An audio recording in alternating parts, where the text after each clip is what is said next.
Hello friends, welcome back to my channel Rupa's kitchen with blog. তো তোমরা সবাই কেমন আছো? আশা করছি ভালো আছো, আর আমিও ভালো আছি। আজকে আরও একটা রেসিপি নিয়ে চলে এলাম তোমাদের কাছে। তো আজকে দেখো, আমি জলের ভাপে কিভাবে কেক বানানো যায় সেই রেসিপিটাই তোমাদের সঙ্গে শেয়ার করতে চলেছি। আর এই কেকটি সম্পূর্ণ নিরামিষ একটি কেক। এতে আমি ডিম ছাড়াই বানিয়েছি এই কেকটা। আর কোনো রকম লবণ বালি ছাড়াই কিভাবে জলের ভাপে কেক বানাবে সেটাই শেয়ার করছি।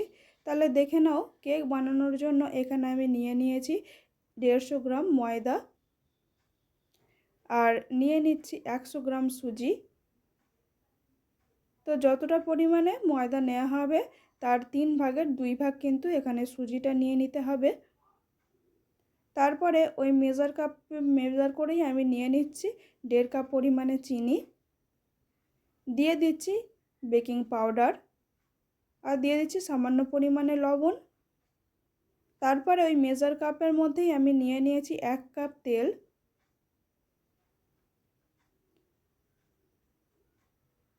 আর ওই কাপের মাপেই আমি এখানে নিয়ে নিচ্ছি 5 কাপ পরিমাণে লিকুইড দুধ।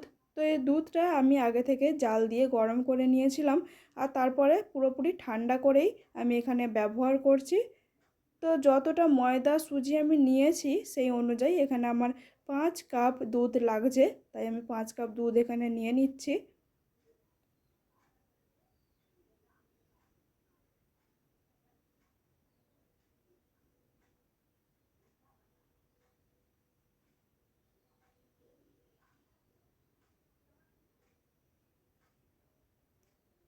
নেওয়া হয়ে গেলে একটি হ্যান্ড ব্লেন্ডার দিয়ে একটু ভালো করে ব্লেন্ড করে নিচ্ছি।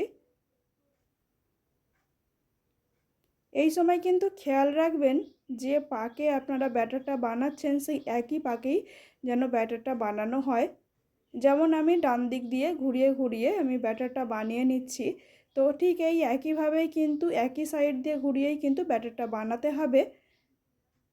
তো দেখুন, আমি কিন্তু একইভাবে একই দিক দিয়ে এইভাবে ঘুরিয়ে ঘুরিয়ে ব্যাটারটা বানিয়ে নিচ্ছি কেকের জন্য।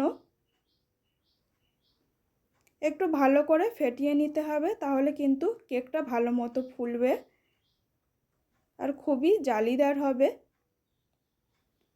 এরপর একটি ঢাকনা চাপা দিয়ে আমি 15 মিনিট এটাকে রেস্টে রেখে দিচ্ছি, যেহেতু সুজি দিয়েছি তাই। তো 15 মিনিট পর আমি ঢাকনাটা খুলে নিলাম। সুজিটা ভালো মতো ফুলে নরম হয়ে গিয়েছে। আর তারপর এখানে আমি দিয়ে দিলাম কিছুটা পরিমাণে কিশমিশ।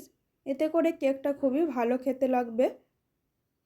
আপনারা কিন্তু কাজু বাদামও এখানে ব্যবহার করতে পারেন। ভালো করে ব্যাটারটা তৈরি হয়ে গিয়েছে। এবার যে পাত্রে আমি কেকটা বানাবো সেই পাত্রটাকে রেডি করে নেব। তার জন্য এতে দিয়ে দিচ্ছি কিছুটা পরিমাণে সাদা তেল।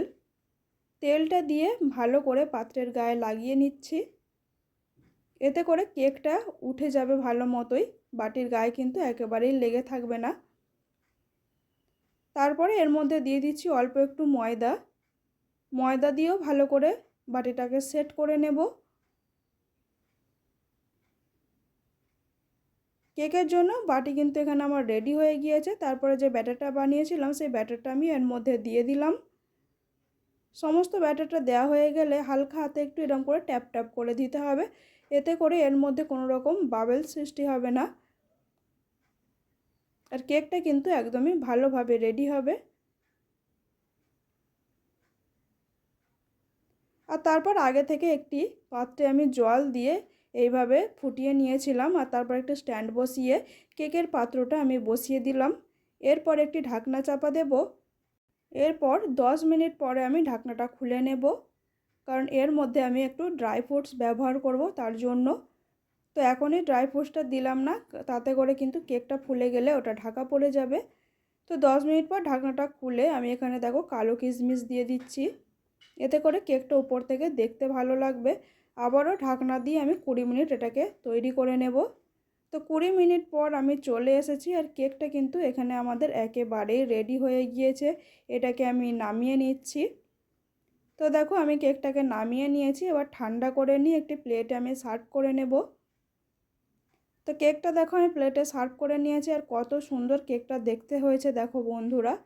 আর কেকটা দেখতে যেমন সুন্দর হয়েছে, খেতেও কিন্তু একেবারে অসাধারণ হয়েছে। তো জলের ভাপে কেক কিন্তু এইভাবেই খুবই সহজে বানিয়ে নেওয়া যায়। তো তোমাদের যদি বন্ধুরা এই রেসিপিটা ভালো লাগে অবশ্যই লাইক কমেন্ট শেয়ার করো আর আমার চ্যানেলটাকে সাবস্ক্রাইব করে দিও। অবশ্যই একবার জলের ভাপে এইভাবে কেক বানিয়ে দেখবে, খেতে কিন্তু অসাধারণ হয়। বোঝাই যাবে না যে এটা বালিতে লবণে না জলে বানানো হয়েছে। তো আজকে ভিডিওটা এখানেই শেষ করছি বন্ধুরা, টাটা।